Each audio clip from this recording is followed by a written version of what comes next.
This week on Brian Ross Investigates, trouble at the Peace Corps. We sign up for the Peace Corps understanding that there are going to be risks, but we don't expect the Peace Corps itself to place us in danger, and it does. Hundreds of young volunteers have become victims of horrible crimes. He sexually assaulted me, and I was in shock. Legislation signed into law by President Obama was supposed to make things better, but the leading congressional sponsor says that hasn't happened. It looks like not much has changed since 2007. And now, in an exclusive television interview, the Peace Corps' first victims advocate comes forward to say why she left the agency. I had taken my concerns as far up as I could go within the Peace Corps. And nothing was changing, nothing was being done. And this week's winners and losers in the media. See if you agree with the editors of Mediaite. And the mayor was definitely intoxicated. From the studios of the Law&Crime Trial Network in New York City's Herald Square, this is Brian Ross Investigates. Good evening, and thanks for joining us, and welcome to our friends on Facebook Live. I'm Brian Ross, joined as always by my colleague Rhonda Schwartz. And Rhonda, we begin tonight with trouble at the Peace Corps. We've reported in the past about how hundreds of young volunteers have said the Peace Corps failed to protect them or help them when they became victims of sexual assault in their posts overseas. And despite new laws and pledges of reforms, the problem seems to persist, Rhonda. That's right, Brian. An investigation by USA Today found that reports of aggravated sexual assault and rape reported by Peace Corps volunteers doubled between 2016 to 2019, when the pandemic curbed overseas postings. Of the volunteers who left the service in 2019, 1 in 3 reported some sort of sexual assault. I'm Emma Tremblay, and I came to talk today about the Peace Corps. I was a Peace Corps volunteer in Ecuador from 2018 to 2019. It was wonderful. It was amazing. I had fabulous host families. I had amazing students at my school. I really knew all of the people in my little town, and they knew me, and it was pretty great. So what went wrong? What didn't go wrong? Emma Tremblay became the victim of a sexual assault in Ecuador, and she says, a victim of a Peace Corps that fails to protect its young volunteers. We sign up for the Peace Corps understanding that there are going to be risks, but we don't expect the Peace Corps itself to place us in danger, and it does. Peace Corps volunteers have long been seen as America's ambassadors to the world, an enduring legacy of its founder, President John F. Kennedy. There can be no greater service to our country and no source of pride more real than to be a member of the Peace Corps of the United States. But 12 years ago, an ABC News story exposed how the Peace Corps had failed to protect volunteer Kate Puzey, who was murdered after she reported the sexual abuse of young girls in the African village where she was posted.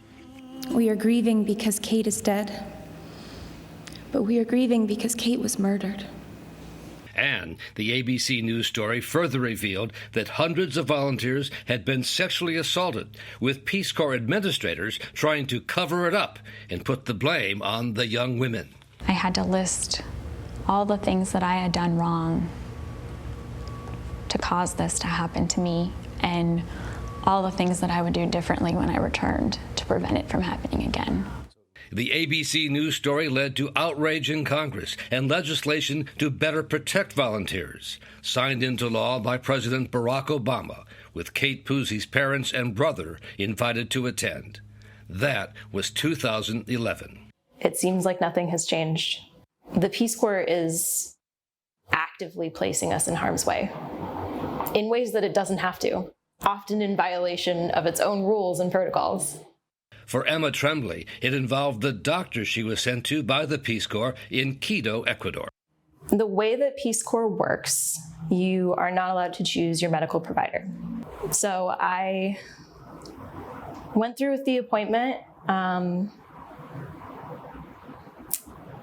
and he sexually assaulted me. And I was in shock, and I almost couldn't believe that this had happened to me at the hands of a doctor that the Peace Corps sent me to. I just couldn't believe it. Just minutes after the appointment was another volunteer who told me that she had also seen this doctor and that he had also been inappropriate towards her. She had alerted the Peace Corps medical officers that they had gone with her and that they had found his behavior inappropriate. And they just didn't tell me any of this. They sent me into him alone. Knowing Full well exactly who this man was. Yeah. It was incredibly awful. And it was also so awful that I just stopped feeling anything at all. And I realized that if this doctor had done this to me, he could do it to other volunteers too. And that was where I drew the line. So I contacted the Peace Corps. I told them that I needed to talk to them. And I reported the assaults over the phone. Safety and security told me that this was a case of he said, she said, and so my case would never go anywhere in the Ecuadorian legal system. Emma was sent back to the U.S. on medical leave for 40 days. When I got back from my medical evacuation, I asked the country director what steps he had taken, and he didn't remember why I had been medically evacuated. So that really broke my faith that they had done anything to make sure that this never happened again. So my complaint resulted in the Peace Corps not sending any more volunteers to him, but that shouldn't have been where that line was drawn.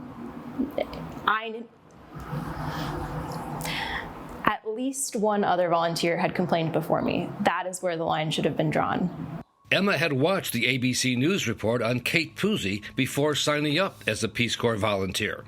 It's funny looking back now, but yeah, I really believed it was the Peace Corps. I really believed that surely the Peace Corps, once this problem had been pointed out to them, would fix the problem.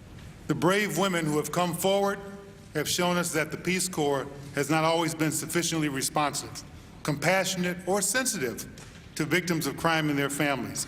Rest assured that this type of thing of blaming the victim will not continue in the Peace Corps of today. I believed they would fix it, and I was wrong. So did you finish your tour in Ecuador then? I did not. I was medically separated at the end of 17 months. And now Emma has made it her mission, using social media, to once again get the Peace Corps to recognize and fix its problems. What I heard from people was eerily similar to the things that I experienced. And these people were so brave and so strong and so smart. And the Peace Corps was treating them like disposable, like they were nothing. And I was so furious because it wasn't just me and I wasn't crazy. And I was right that the Peace Corps simply did not care about our well-being. As human beings, they didn't care. Among those who responded was former Peace Corps volunteer Kat Freeman, who served in the Philippines, where she says she was raped by another volunteer. Did you report it? No, I did not report it to the Peace Corps. What did you fear would happen if you did report it? My main fear was that I would be pretty much forced to end my service and return back home. And she says, given other incidents, she feared she would be blamed for what happened. If something happens to you, it's your fault. Like, why did you dress that way? Why did you go out that way? Why did you drink that much? Why did you say hello to this person? You know, it could be anything. Do you suppose that there are others who are in your shoes who've had assaults and have decided not to report it? Oh, yeah. There's probably hundreds on hundreds on hundreds. There are about 80 posts with different people's stories. And I have dozens more who are waiting for me to have enough time to actually publish them. Emma says the Peace Corps has demanded she take down her site with its Peace Corps logo. So I got rid of the Peace Corps logo, but I kept the name because I wanted people to be able to find me. And since then?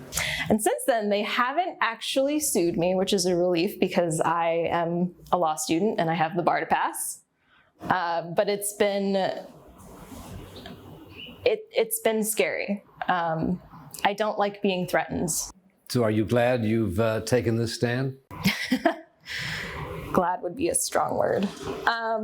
There are a lot of different ways of dealing with trauma, and dealing with the trauma of what the doctor did was one thing, but dealing with the trauma of what the Peace Corps did is an entirely separate thing. And this is the only way that I saw to deal with that, is to make sure that it didn't happen to anyone again. That's what I wanted from the very beginning.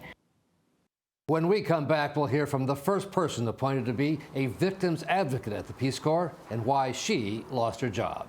You're watching Brian Ross Investigates, the Law and Crime Trial Network.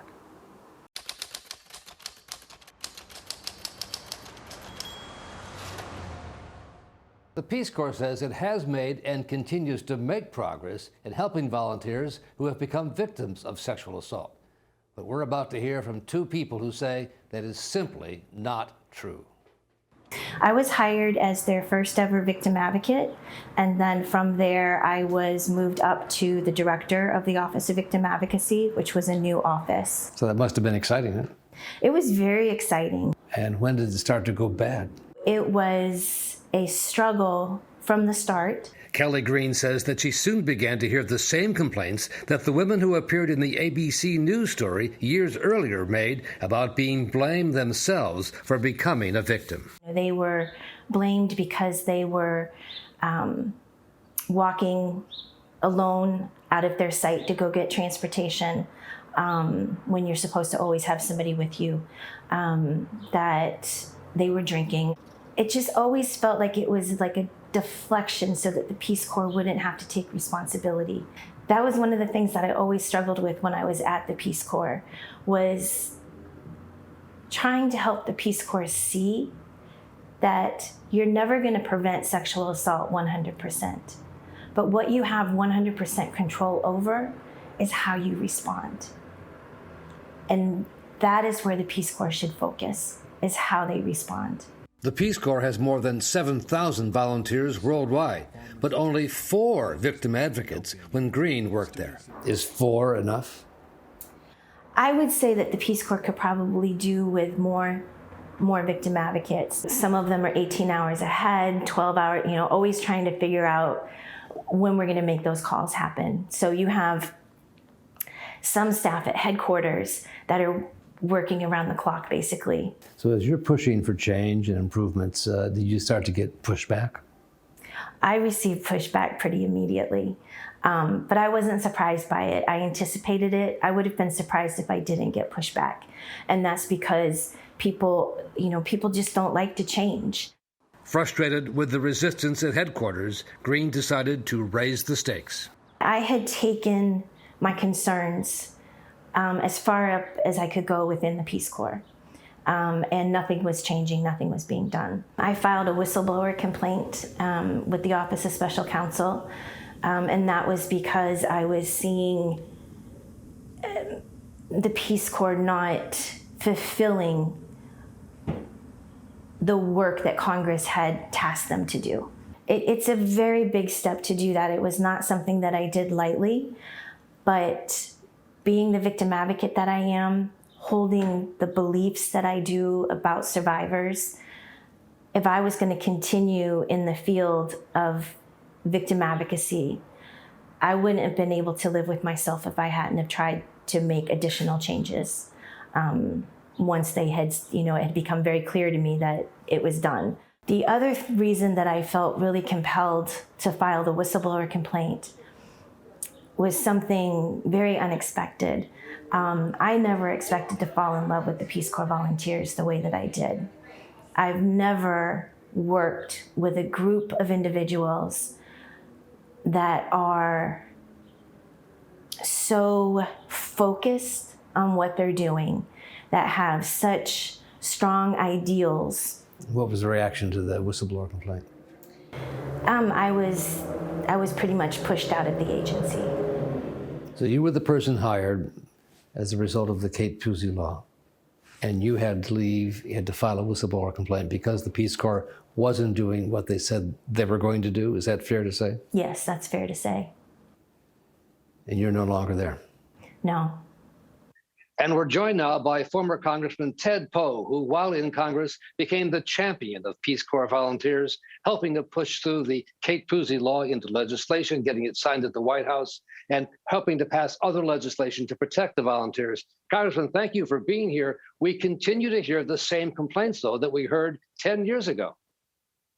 You're right, Brian, and it's very disturbing that we thought we had this issue fixed to protect our Peace Corps volunteers, our greatest ambassadors for America overseas, and it looks like it's not much has changed since 2007. Why is that, do you think? I don't know the answer, except the results are not changed. Volunteers are still apparently being assaulted. Some say 1 in 3 have been assaulted since the changes in the law. Not enough information, I think, is being given to the Peace Corps volunteers about their service in the particular country and what to expect. Their medical needs are being hindered when they return from the Peace Corps service and their departure from the Peace Corps. The Peace Corps volunteers are frustrated, and rightfully so, but they keep signing up, keep wanting to volunteer and be those ambassadors for America overseas. We've just heard from the woman who was the first victim's advocate at the Peace Corps, who is now, she says, been pushed out after she filed a whistleblower complaint saying the Peace Corps wasn't doing what Congress intended it to do. Well, that's unfortunate. And that's the whole purpose of the Whistleblower Act, is to protect people like her so they can tell what's going on in a government agency and not suffer consequences for it. So whoever made the decision to terminate her based upon the fact that she's telling what's going on behind closed doors, so to speak, that person should be held accountable and maybe lose their position. But we want Peace Corps volunteers to come forward and tell us what's going on. They are the ones that are doing the work. They're in cities and countries that most Americans never heard of, much less would ever go to, and they're working in very rough conditions, but they want to help people, and that's what they're doing. And we should listen to what they say, because they know what the answers are and the problems to their service overseas. All right, Congressman Ted Poe, thank you so much for being with us here this evening. Thank you, Brian. The Peace Corps did not respond to our repeated request for someone from the agency to come on our program. Last month, the organization's victim advocate did address an online meeting of former volunteers and claimed the Peace Corps is aware there's a problem. I think that sometimes we have to balance being a federal agency with actually being able to support survivors and volunteers the way they want to be supported. I would ask for, some grace in terms of time. We know that certain things are kind of like a dinosaur that you're trying to turn over, right? Things have been around for a long time, but the actions are there, the willingness is there, the intention is there. And so I just kind of want to leave that on the table. Don't think that we're not listening, because we are. And like I say, our intention is to continue to get better and not just leave this as a one and done type thing. So more than a decade after the issue was first identified, the Peace Corps says it still needs more time to figure out how to deal with its volunteers who have been sexually assaulted. Up next, this week's winners and losers in the media. See if you agree with the choices made by the editors of Mediaite. You're watching Brian Ross Investigates on the Law and Crime Trial Network.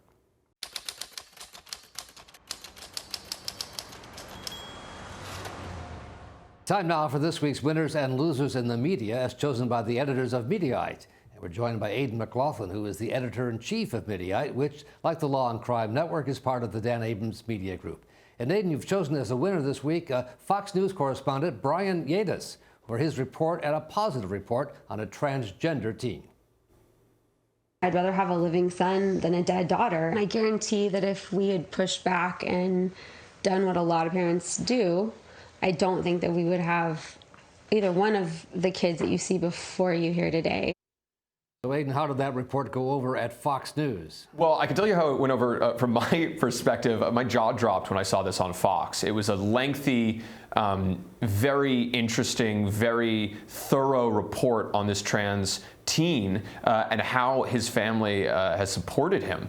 And it aired on Fox News on a daytime program on the network, which tends to be a little bit more newsy fare. As you know, Brian, Fox News Opinion has spent much of its airtime attacking the trans community. So to see this on daytime at Fox News was a really shocking thing to witness, courtesy of this reporter, Brian Yennis, who's been a great correspondent for Fox News for years. It was a fantastic report, really well done, and very empathetic to what was going on. We haven't heard a peep on Fox News from Fox News Opinion criticizing this report, but it certainly caused outrage outside of the network from plenty of guests that appear on the network frequently, particularly the ones that are a little bit more culture war minded, who have panned Fox and called for the firing of Brian Yennis over this report. And for this week's loser in the media, former New York Mayor Rudy Giuliani, the Trump lawyer, identified in the hearings by the January 6th committee as going to the White House on election night intoxicated, Aiden. Was there anyone in that conversation who, in your observation, had too much to drink? Like Mayor Giuliani?